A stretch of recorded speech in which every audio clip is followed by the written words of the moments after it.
Now the next essay question is specific rotation and determination of specific rotation by using half shade polarimeter. essay question ఇక్కడ విశిష్ట భ్రమణము అంటారు.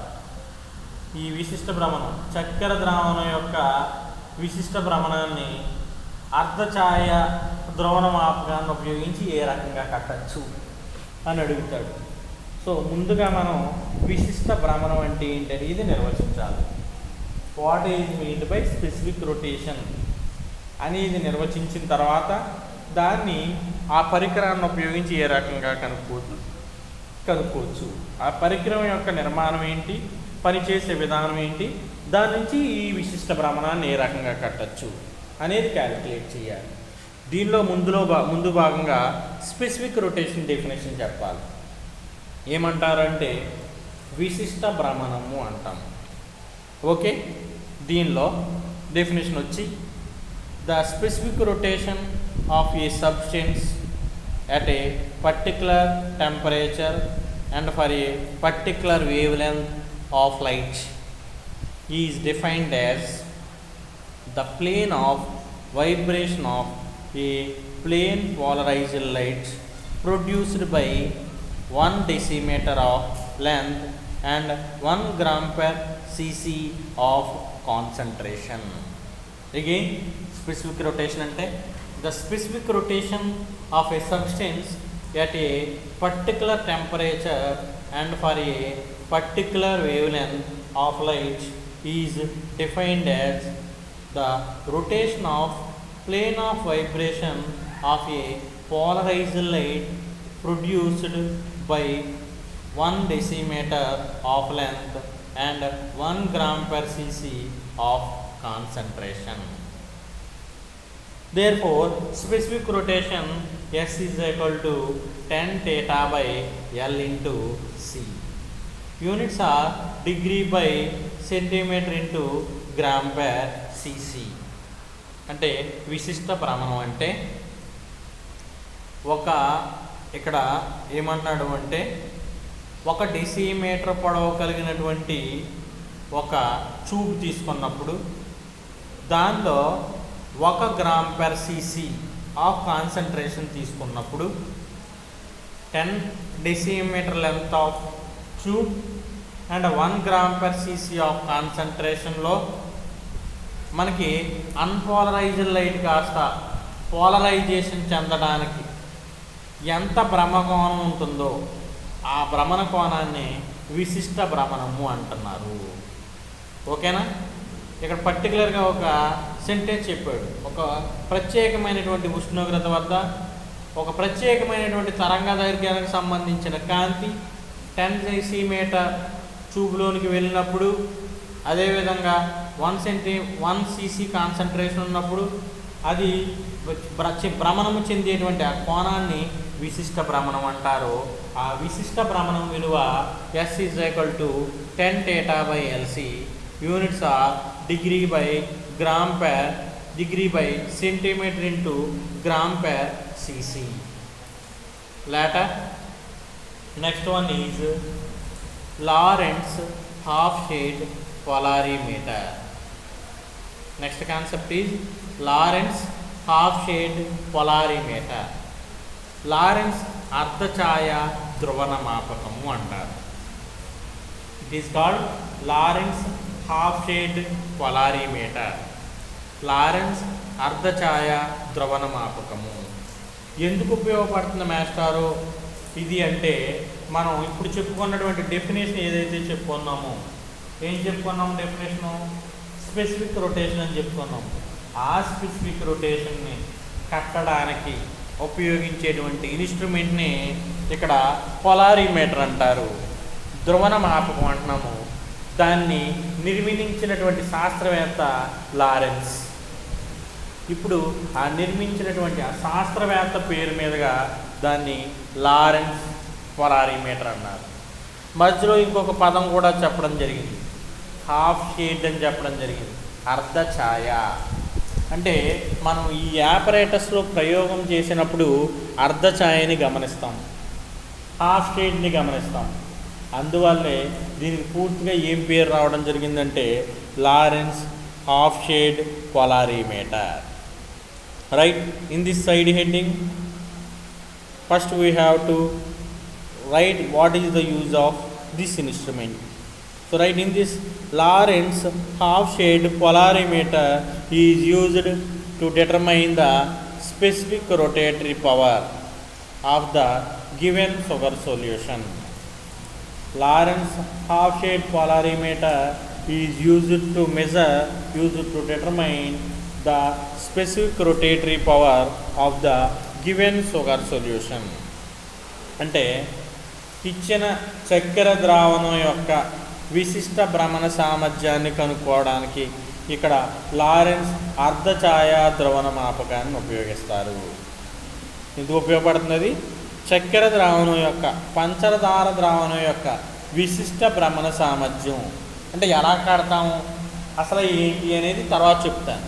ఎందుకు ఉపయోగపడుతుంది అంటే ఇది పంచదార ద్రావణం యొక్క చక్కెర ద్రావణం యొక్క విశిష్ట భ్రమణ సామర్థ్యాన్ని కనుక్కోవడానికి లారెన్స్ అర్ధఛాయా ద్రవణ మాపకాన్ని ఉపయోగిస్తారు. Right, in this first we have to right construction, later we have to right working. ఇందులో ముందులో భాగంగా మనం కన్స్ట్రక్షన్ రాస్తాము, లేటర్ దీనిలో వర్కింగ్ రాస్తాము. నిర్మాణం ఇంపార్టెంట్ ఇన్స్ట్రుమెంట్. ప్రాక్టికల్స్లో మనకి ఈ థర్డ్ సెమిస్టర్ ప్రాక్టికల్స్లో ఈ ధ్రువణ మాపకాన్ని ఉపయోగించి క్యాలిక్యులేట్ చేస్తాం. ఈ ధ్రువణ మాపకాన్ని ఉపయోగించి విశిష్ట భ్రమణ సామర్థ్యాన్ని క్యాలిక్యులేట్ చేస్తాం. మనకి ప్రాక్టికల్ ఉంది, ఆ ప్రాక్టికల్లో దీన్ని మనం యాపరేటర్స్ని చూపించి ఆ యాపరేటర్స్ ద్వారా ఏ రకంగా క్యాలిక్యులేట్ చేయొచ్చు అనేది మీకు అక్కడ ప్రాక్టికల్లో మీకు చూపిస్తాను. Right, in this first we have to right construction, నిర్మాణం. ఈ నిర్మాణంలో ముందుగా మనం డయాగ్రామ్ వేయాలి. సో డయాగ్రామ్ని మీరు గమనించినట్లయితే S is a source of light. ఇంకా చెప్పాలంటే S is a monochromatic source of light. S అనేది ఏకవర్ణ కాంతి జనకము. ప్రాక్టికల్లో దీన్ని మనం దేన్ని ఉపయోగిస్తాము అంటే ఇక్కడ మనం సోడియం లైట్ని ఉపయోగిస్తాం. సోడియం లైట్ ఒకే కలర్ని కలిగి ఉంటుంది, ఎల్లో కలర్. సో ఆ ఎల్లో కలర్ యొక్క వేవ్ లెంగ్త్ 5893 యాంగ్స్ట్రామ్స్. సో అలాంటి సోడియం లైట్ని ఉపయోగిస్తాము, 5893 యాంగ్స్ట్రామ్స్ కలిగిన సోడియం లైట్ని. So it is a monochromatic light. So S is a source of light, it is a monochromatic light. L is a convex lens. Capital L అనేది కుంభాకార కటకం. ఈ కుంభాకార కటకం ఎందుకు ఉపయోగపడుతుంది మాస్టారు అంటే మనం తీసుకున్నటువంటి మోనోక్రోమాటిక్ లైట్ సోర్స్ని ప్యారలల్ బీమ్గా మార్చడానికి, సమాంతర కాంతి కిరణ పుంజముగా మార్చడానికి మనకి ఈ కాన్వెక్స్ లెన్స్ అనేవి ఉపయోగపడుతుంది. It made that source of light into a parallel beam. ఆ సోర్స్ ఆఫ్ లైట్ని సమాంతర కాంతి పుంజంగా మార్చడానికి ఇక్కడ కుంభాకార కటకం ఎల్ని ఉపయోగిస్తున్నారు. Later we have to take a Nicol prism N1. మీకు ఎస్ఐ కోసం చెప్పాను నేను నికాల్ ప్రిజం, నికాల్ పట్టకం కోసం. అలాంటి నికాల్ పట్టకం N1 తీసుకోవాలి. ఆ N1 ఏమంటున్నాను అంటే నేను ఇక్కడ పోలరైజర్ అని తీసుకున్నాను, ధ్రువకారి అనుకున్నాను. ఓకే, తర్వాత పోలరైజర్ తర్వాత ఎనలైజర్ ఉంటుంది. ఎనలైజర్ విశ్లేషణకారి అంటే మరొక నికాల పట్టకం. So it is represented by N2. మరొక నికాల పట్టకం తీసుకుంటాము, N2 అంటాము, దాన్ని ఎనలైజర్ అంటున్నాము.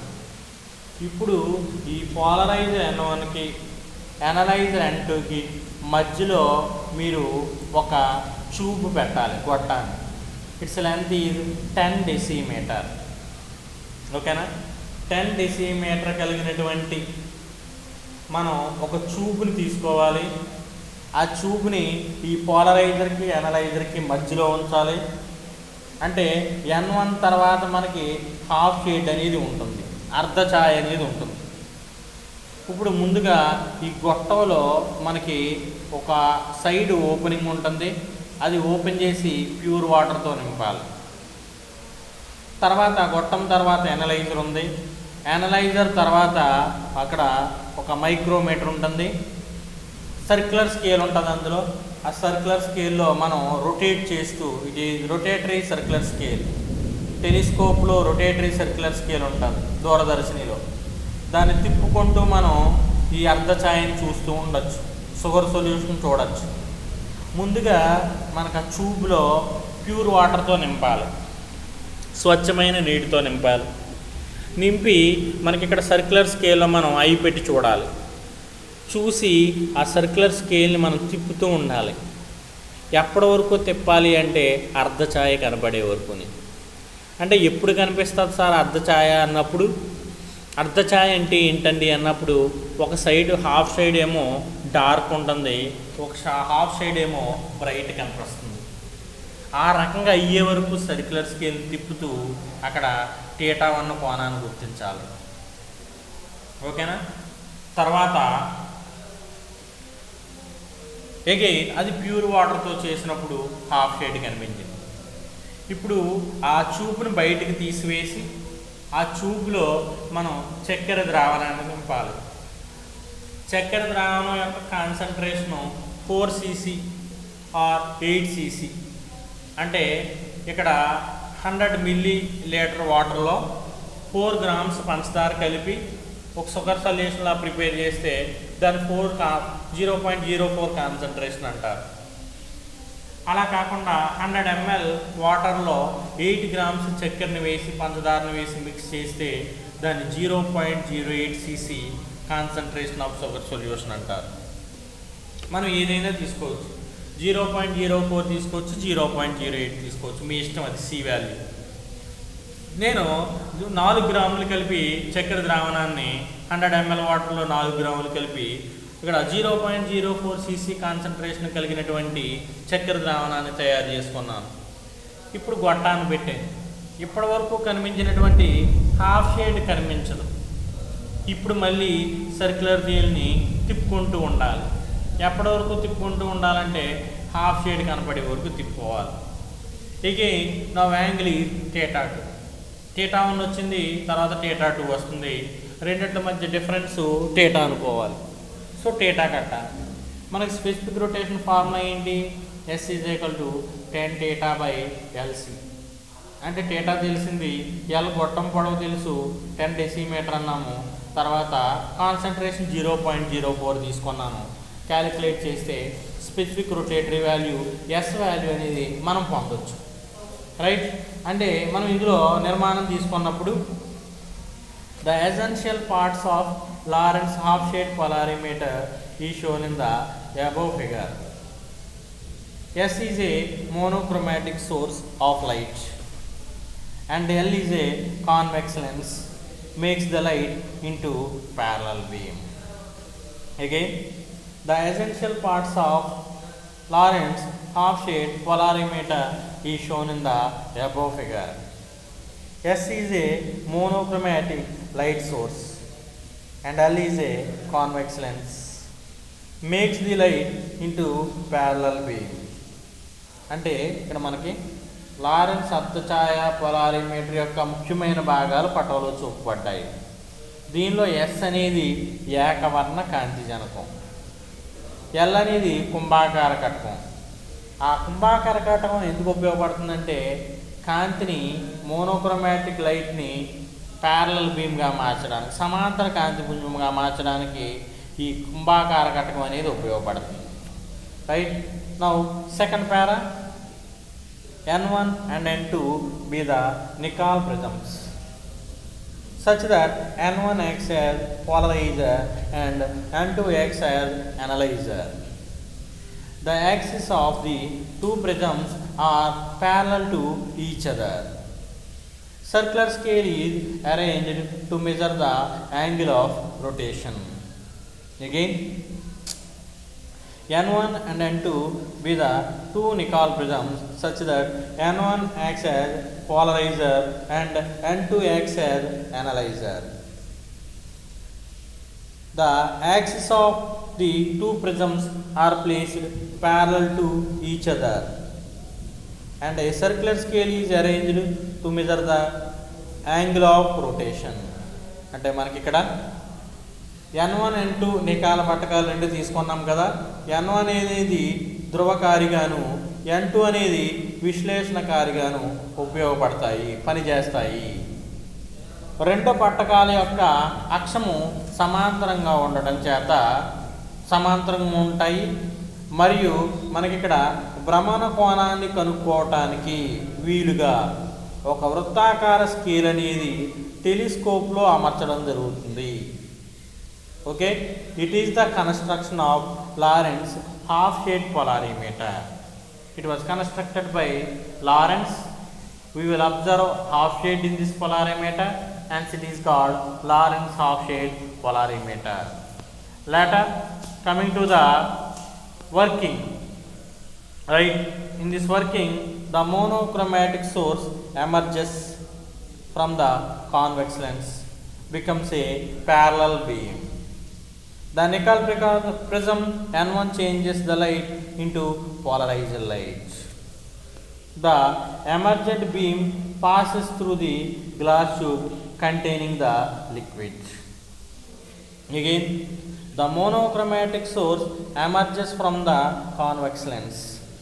అంటే ఏకవర్ణ కాంతి జనకం మనకు కుంభాకార కటకం నుండి బయటకు వస్తూ సమాంతరంగా మారుతుంది. తర్వాత Nicol prism N1 changes the light into polarised light. ఇక్కడ నికాల్ పట్టకం N1 అనేది అధ్రువిత కాంతిని ధ్రువిత కాంతిగా మార్పు చెందిస్తుంది. ఇప్పుడు బయటకు వచ్చేటువంటి ఆ కాంతి మనకి గ్లాస్ ట్యూబ్ ద్వారా ప్రయాణం చెందుతుంది. అంటే గ్లాస్ ట్యూబ్లో ఉండేటువంటి ద్రావణం ద్వారా ప్రయాణం చేస్తుంది. Right, coming to the second para in working, the beam is transmitted through the analyzer and it is viewed by a telescope. Hence the telescope is focused on half shade by using circular scale. Again, the beam is transmitted through the analyzer and it is viewed by a telescope. Hence telescope is focused on the half shade by using circular scale. ఇక్కడ కాంతి కిరణాలు అనేవి మనకి analyser ద్వారా టెలిస్కోప్లో మనం analysis చేయొచ్చు. మనం ఈ టెలిస్కోప్ను focus చేస్తూ సర్క్యులర్ స్కేల్ మీద ఈ అర్ధఛాయను కూడా గమనించవచ్చు అనేది మనకి పనిచేసే విధానంలో ఉంది. Later the next concept, determination of specific rotation. Construction అయింది, వర్కింగ్ అయింది. ఇప్పుడు డిటర్మినేషన్ ఆఫ్ స్పెసిఫిక్ రొటేషన్, విశిష్ట భ్రమణ సామర్థ్యమును కనుగొనుట. అంటే ఎస్ని ఏ రకంగా కనుక్కుంటాము అని తీసుకున్నప్పుడు first para, initially the tube is filled with pure water and placed in it's position. The telescope is focused on the half shade, hollow shade కదా, half shade, and the analyzer is rotated till the bright position is obtained. The angle of rotation θ1 is measured on the circular scale. Again, initially the tube is filled with pure water and placed in its position. The telescope is focused on the half shade and the analyzer is rotated till the bright position is obtained. The angle of rotation θ1 is measured on the circular scale. అంటే ఇనీషియల్గానంట గొట్టంలోనంట స్వచ్ఛమైన ద్రావణాన్ని నింపాలంట, దింపి అది మనం యథాస్థితిలో పెట్టాలంట. ఇప్పుడు telescope మనకి ఉన్నటువంటి circular స్కేల్లో హాఫ్ షేడ్ వచ్చే వరకు ఆ సర్క్యులర్ స్కేల్ని రొటేట్ చేస్తూ ఉండాలంట. ఆ సర్క్యులర్ స్కేల్ని మనం రొటేట్ చేసినప్పుడు మనకి హాఫ్ షేడ్ అనేది కనిపిస్తుందంట. అలా హాఫ్ షేడ్ కనిపించినప్పుడు మనకి యాంగిల్ ఆఫ్ రొటేషన్ θ1 మెజర్ చేయాలంట. on the circular scale. The angle of rotation theta 1 is measured on the circular scale. అంటే వృత్తాకార స్కేల్ మీద మనం భ్రమణ కోణం θ 1 గుర్తించవచ్చు అంట. ఇది అంటే ముందుగా మనం ఏం చేసామంటే ఇక్కడ స్పెసిఫిక్ రొటేషన్ కనుక్కునేటప్పుడు ముందు స్వచ్ఛమైన ద్రావణం పెట్టి హాఫ్ షేడ్ కనపడే వరకు సర్కులర్ స్కేల్ తిప్పుతూ ఎక్కడైతే హాఫ్ షేడ్ కనిపిస్తుందో అక్కడ θ 1 గుర్తించాము. Okay, later coming to the second para. Now the tube is filled with sugar solution and it is placed in its initial position. The telescope is focused on the half shade, the halos కాదు half shade, and the analyzer is rotated till the bright position is obtained లేదా half shade is obtained. The angle of rotation theta 2 is measured on the circular scale. The difference of reading theta is equal to theta 1 minus theta 2 gives the rotation produced by the substance. Again, now the tube is filled with sugar water and placed in its initial position. అంటే ఇప్పుడు స్వచ్ఛమైన ద్రావణాన్ని తీసివేసి pure వాటర్ని తీసివేసి మనం 0.04 cc ఇక్కడ మన సొల్యూషన్ ప్రిపేర్ చేసుకుందాం. చూడండి కాన్సన్ట్రేషన్ని దాంతో నింపాలి గొట్టాన్ని. నింపి ఇప్పుడు మళ్ళీ టెలిస్కోప్లో ఉన్నటువంటి సర్క్యులర్ స్కేల్ను తిప్పుతూ ఉండాలి. ఎప్పటి వరకు అలా తిప్పుతూ ఉండాలంటే మళ్ళీ అగైన్ హాఫ్ షేడ్ కనపడే వరకు తిప్పుతూ ఉండాలి. తిప్పుతూ ఉంటూ ఎప్పుడైతే మనకు హాఫ్ షేడ్ కనిపిస్తుందో అప్పుడు యాంగిల్ θ 2ను మనం ఐడెంటిఫై చేయాలి. సో θ 1 ఏమో ప్యూర్ వాటర్కి వచ్చింది, θ 2 ఏమో షుగర్ వాటర్కి వచ్చింది. ఇప్పుడు రెండిట్ల మధ్య భేదం కట్టాలి. θ 2 మైనస్ θ 1 రెండిట్ల మధ్య డిఫరెన్స్ కట్టాలి, దాన్ని θ అనుకోవాలి. So it is called rotation produced by the substance, angle of rotation produced by the substance. భ్రమణ కోణం అంటారు ఇక్కడ θని. సో ఆ భ్రమణ కోణం θ ఎలా వస్తుంది? θ 2 మైనస్ θ 1, దట్ మీన్స్ θ 2 డిఫరెన్స్ θ 1. ఏది పెద్ద విలువ అయితే దాని నుంచి అది తీసేయాలి. Units are degrees. సో భ్రమణ కోణం మనకి ఇక్కడ θ వాల్యూ అనేది ఐడెంటిఫై అయింది. సో θ తెలిసింది, లెంత్ ఆఫ్ ది ట్యూబ్ తెలుసు 10 decimetre or units in centimetre. So పైన డిగ్రీస్లో వచ్చింది θ వాల్యూ, లెంత్ తెలుసు మనకి, ఆ గొట్టం పొడవు స్కేల్తో కొలుస్తాము. కాన్సన్ట్రేషన్ మీ ఇష్టం, 0.04 తీసుకుంటే సి 0.04 రాయాలి, 0.08 తీసుకుంటే కాన్సన్ట్రేషన్ 0.08 రాయాలి. నౌ స్పెసిఫిక్ రొటేషన్కి formula S is equal to 10 theta by L into C. So units are degrees by centimeter into gram per cc, where theta is angle of rotation. theta ని భ్రమణ కోణం అంటాము. Units are degrees. L is length of the tube, గొట్టం యొక్క పొడవు 10 decimetre. C concentration of the solution, length units is centimeters, where C is concentration of the solution, ద్రావణం యొక్క గాఢత 0.04 gram per cc or 0.08 gram per cc. So it is the construction, working and determination of specific rotation of Lorentz half shade polarimeter. అంటే మీకు నేను ఇవాళ క్లాస్లో third క్లాస్లో అసలు 2 షార్ట్ ఆన్సర్స్ క్వశ్చన్స్ చెప్పాను ముందుగా. అవి బాబ్నీస్ కాంపన్సేటర్ షార్ట్ ఆన్సర్, బాబ్నీస్ ప్రతికరణి అంటాం.